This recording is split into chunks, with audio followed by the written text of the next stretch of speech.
झोलीअ में जिता रत वयो जिता घोड़ा खुटा जिता रत वयो जिता घोड़ा खुटा अञा तूं थो चवे मां थो चवां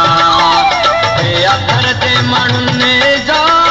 लीड़ो लटा हे अखर जे माण्हुनि जा लीड़ो लटा अञा तूं थो पुछे मां थो रोआं अञा तूं थो पुछे मां थो रोआं अञा तूं थो पुछे मां थो रोआं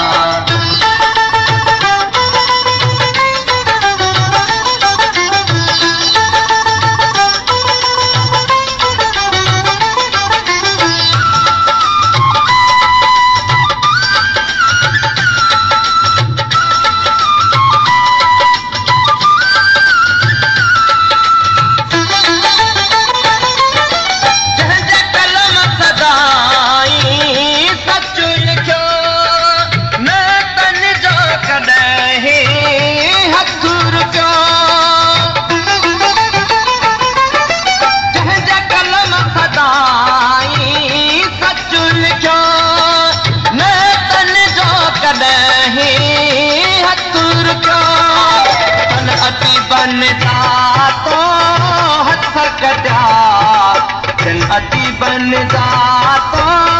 हथ कटा अञा तूं थो चवे मां थो रोआं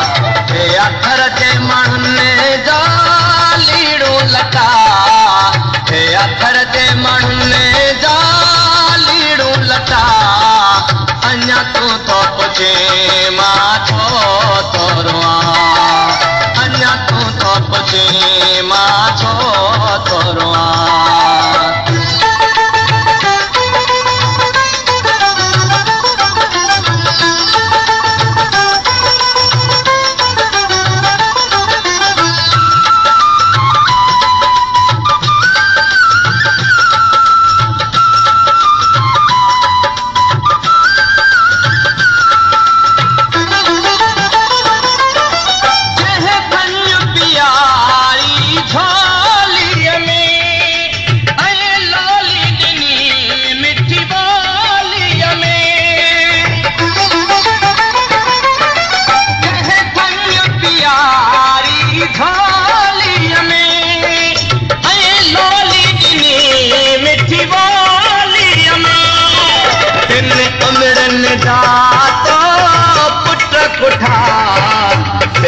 अमरन जातो पुट कुठा अञा तूं थो चवे मां थो चवां हे अखर जे माण्हुनि जा लीड़ो लटा हे अखर जे माण्हुनि जा लीड़ो लटा अञा तूं थो पुछे मां थो रोआं अञा तूं थो पुछे मां थो रोआं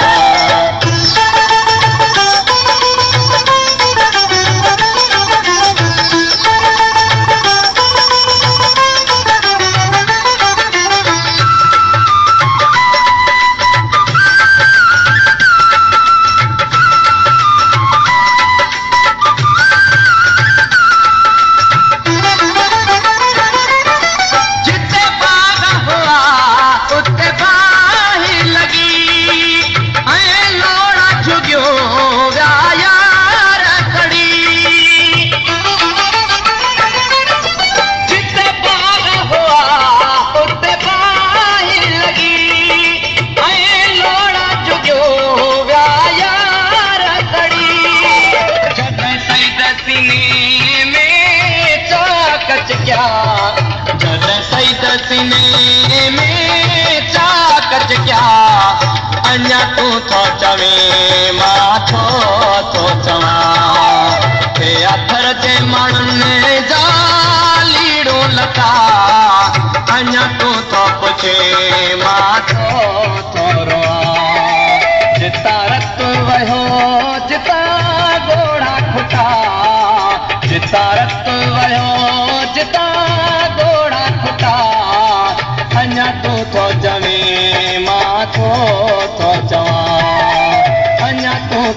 चे मां छो थो रोवां जितां रत हो जितां घोड़ा खुटा अञा तूं थो चवे